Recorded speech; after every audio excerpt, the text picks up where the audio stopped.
Hello friends, നമസ്കാരം. Welcome back to my fusion. ഇന്ന് ഞാൻ തയ്യാറാക്കാൻ പോകുന്നത് ഒരു ക്രോയിസിൻ്റെ റെസിപ്പിയാണ്. അതിനു മുന്നേ എൻ്റെ ചാനൽ ഇതുവരെ സബ്സ്ക്രൈബ് ചെയ്യാത്തവരാണെങ്കിൽ ഒന്ന് സബ്സ്ക്രൈബ് ചെയ്യണേ.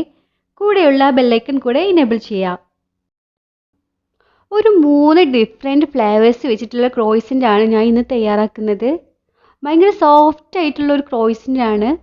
വളരെ ഈസി ആയിട്ട് തന്നെ നമുക്ക് വീട്ടിൽ തയ്യാറാക്കിയെടുക്കാൻ പറ്റുന്ന ഒന്നാണ്. അതിനായിട്ട് ഞാനിവിടെ ഒരു 2 കപ്പ് മൈദ എടുത്തിട്ടുണ്ട്. അതൊരു വലിയ ബൗളിലേക്ക് ഇട്ട് കൊടുക്കുന്നുണ്ട്. ഇനി ഞാൻ അതിലേക്ക് 1 ടേബിൾ സ്പൂൺ ഈസ്റ്റ് കൂടെ ചേർത്ത് കൊടുക്കുന്നുണ്ട്. ഇനി വേണ്ടത് ഒരു 2 ടേബിൾ സ്പൂൺ പഞ്ചസാര, അതുകൂടെ ചേർത്ത് കൊടുക്കാം. ഇനി അതിലേക്ക് 1 ടീസ്പൂൺ ബേക്കിംഗ് പൗഡർ ചേർത്ത് കൊടുക്കുന്നുണ്ട്. ആവശ്യത്തിന് ഉപ്പ്, ഇത്ര കൂടെ ചേർത്തൊന്ന് നന്നായിട്ട് മിക്സ് ചെയ്തെടുക്കാം. ഇനി അതിൻ്റെ നടുവിലായിട്ട് ഒരു ഗ്യാപ്പ് ഇട്ട് കൊടുത്തിട്ട് അതിലേക്ക് ഞാനൊരു 2 എഗ് വൈറ്റ് ആണ് ചേർത്ത് കൊടുക്കുന്നത്. അതോടൊപ്പം തന്നെ ഞാനൊരു 1/4 കപ്പ് ഓയിൽ എടുത്തിട്ടുണ്ട്, അതുകൂടെ ചേർത്ത് കൊടുക്കാം. ഞാനിപ്പോൾ സൺഫ്ലവർ ഓയിലാണ് എടുത്തിട്ടുള്ളത്. നിങ്ങൾക്ക് വേണമെങ്കിൽ ഓയിലിന് പകരം ബട്ടർ ചേർത്ത് കൊടുത്താലും മതി. ബട്ടർ ഒന്ന് റൂം ടെമ്പറേച്ചറിൽ വെച്ചിട്ടോ ഒന്ന് മെൽറ്റ് ചെയ്തിട്ടോ ചേർത്ത് കൊടുക്കുക. അതൊന്ന് കൈക്കൊണ്ടൊന്ന് മിക്സ് ചെയ്ത് കൊടുത്തതിന് ശേഷം ഞാനിവിടെ പാലൊഴിച്ചിട്ടാണ് അതൊന്ന് കുഴച്ചെടുക്കുന്നത്. കുറേശ്ശെ പാലൊഴിച്ച് അതൊരു സ്മൂത്ത് ഡോ ആക്കി എടുക്കുക. ഇപ്പം ഞാനത് നന്നായിട്ട് കുഴച്ച് ഒരു സ്മൂത്ത് ഡോ ആക്കി എടുത്തിട്ടുണ്ട്. ഇതേപോലെ ആക്കിയെടുക്കണം. ഇനി ഇതൊന്ന് ടൈറ്റായി കവർ ചെയ്തിട്ട് 1 മണിക്കൂർ റെസ്റ്റ് ചെയ്യാൻ വെക്കാം. ഇപ്പോൾ 1 മണിക്കൂർ ആയിട്ടുണ്ട്. മാവൊക്കെ നന്നായിട്ട് പൊന്തി വന്നിട്ടുണ്ട്. ഇനി അതൊന്ന് ജസ്റ്റ് ഒന്ന് കുഴച്ചെടുത്തതിൻ്റെ ശേഷം ഞാനൊരു 4 പീസാക്കി എടുക്കും. ഒരു 4 പീസാക്കിയിട്ട് ബോളാക്കി എടുക്കാനാണ്. നമുക്ക് പരത്തിയെടുക്കാൻ എളുപ്പത്തിന് വേണ്ടിയിട്ടാണ് ഇങ്ങനെ 4 പീസാക്കി എടുക്കുന്നത്. ഇതേപോലെ ഒന്ന് കട്ട് ചെയ്തിട്ട് ബോളാക്കി എടുക്കാം. ഇനി കുറച്ച് പൊടിയൊക്കെ ഒന്ന് തൂവി കൊടുത്തിട്ട് ഒന്ന് പരത്തിയെടുക്കുക. നല്ല നൈസായിട്ട് തന്നെ പരത്തിയെടുക്കുക.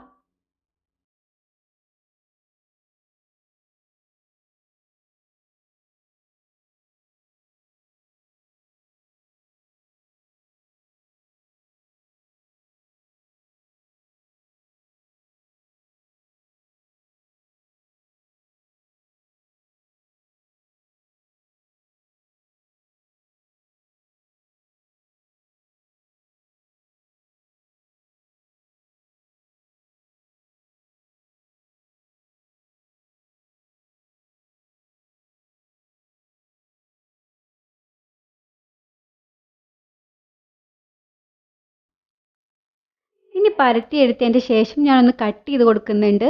ഇതേപോലെ ഒന്ന് കട്ട് ചെയ്തിട്ട് കൊടുക്കുക.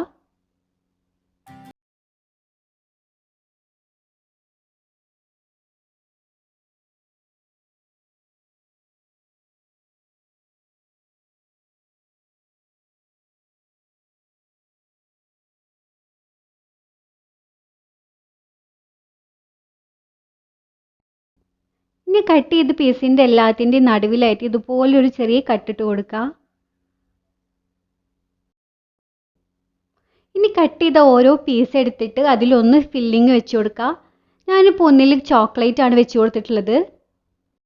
നിങ്ങൾക്ക് ഇഷ്ടമുള്ള ഫില്ലിംഗ് ഒക്കെ വെച്ച് കൊടുക്കുക. ചോക്ലേറ്റോ ജാമോ ചീസോ എന്തായാലും കുഴപ്പമില്ല. ഞാനിപ്പോൾ 3 ഫ്ലേവേഴ്സാണ് എടുത്തിട്ടുള്ളത്. ഒന്ന് ചോക്ലേറ്റും, ഒന്ന് ചീസും, ഒന്ന് പൈനാപ്പിളിൻ്റെ ജാമും ആണ് എടുത്തിട്ടുള്ളത്.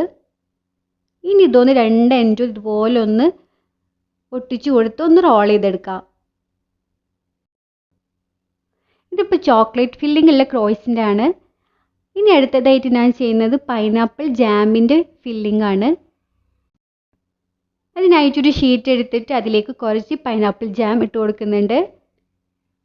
ഇനി അതൊന്ന് വെച്ച് കൊടുത്ത് നേരത്തെ പോലെ തന്നെ 2 സൈഡും ഒന്ന് ഇതുപോലെ ഒന്ന് മടക്കിയിട്ട് ഒന്ന് എൻഡ് ഒന്ന് അവിടെ അമർത്തി വെച്ച് കൊടുക്കുക. എന്നിട്ടൊന്ന് റോൾ ചെയ്തെടുക്കുക.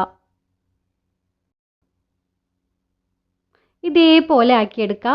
ഇനി അതുപോലെ തന്നെ ഒരു ചീസ് ക്യൂബ് വെച്ചിട്ട് എൻ്റെ ഒന്ന് അതുപോലെ തന്നെ ഒന്ന് അമർത്തി കൊടുത്ത് റോൾ ചെയ്തെടുക്കാം. അപ്പോൾ ചീസ് ഫില്ലിംഗ് ഉള്ള ക്രോയിസിൻ്റെ റെഡിയാണ്. ഇനി നമുക്കത് ബേക്ക് ചെയ്യാനായിട്ട് ഞാനിപ്പോൾ ഇതുപോലെ ഒരു പ്ലേറ്റ് എടുത്തിട്ട് അതിലേക്ക് വെച്ച് കൊടുക്കുന്നുണ്ട് ഓരോന്നും. അടുപ്പിച്ച് തന്നെ വെച്ച് കൊടുക്കാതെ കുറച്ച് ഗ്യാപ്പ് ഇട്ട് വെച്ച് കൊടുക്കുക.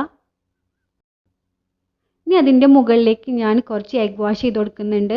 അതിനായിട്ട് ഒരു മുട്ടയുടെ മഞ്ഞ എടുത്തിട്ട് നന്നായിട്ട് ബീറ്റ് ചെയ്തിട്ട് അതൊരു ബ്രഷിലൊന്ന് ഡിപ്പ് ചെയ്തതുപോലെ തേച്ച് കൊടുക്കുക. ഇനി ഞാനത് നേരെ ഒരു പാനിൽ വെച്ചിട്ടാണ് ബേക്ക് ചെയ്തെടുക്കുന്നത്.